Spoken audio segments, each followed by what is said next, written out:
After I did my chief residency, I went and worked with a fantastic practice for 5 years, but felt like there were some things that I could maybe do better. And I was very fortunate that a colleague of mine was leaving his practice, and we decided to join together to create Greenwood Pediatrics in Southeast Denver. And it has been an amazing ride.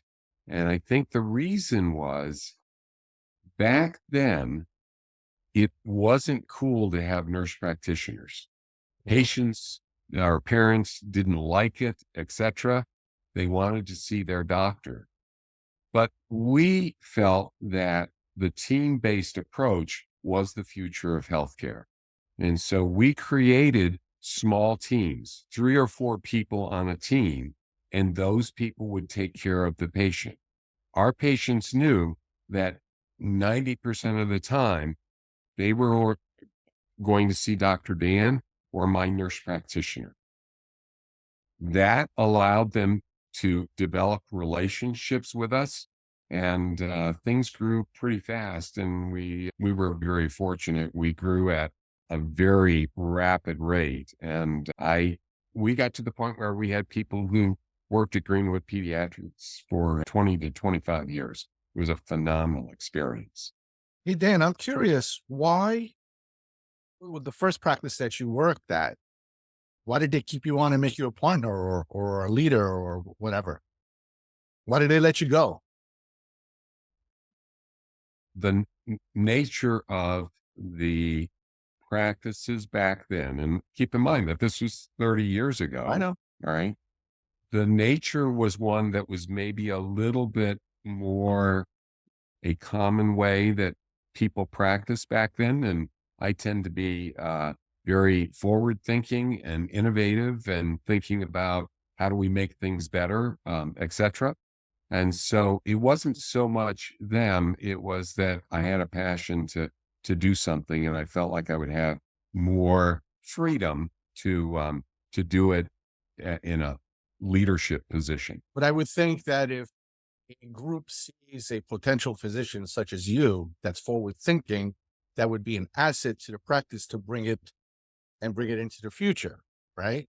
Yeah. Hey, that they were in their silos still. That's It's one way of their own looking at it. way.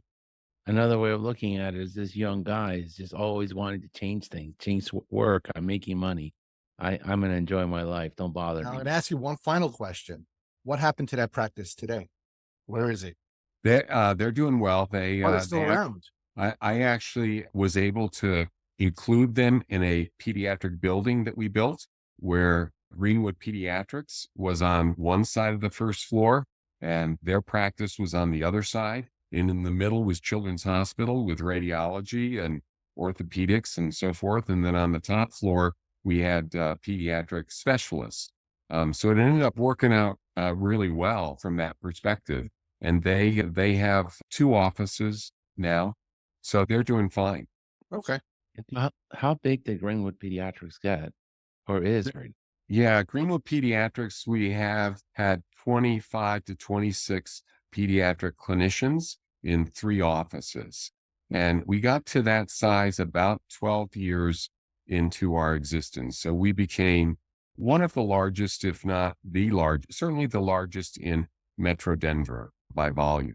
And there were a couple of other phenomenal practices who also were large, but they had been around 20 years before we started. So I've enjoyed, I have always been focused on how do we bring pediatricians together. I feel like sometimes we get the idea that's my competitor. I have rarely thought that way.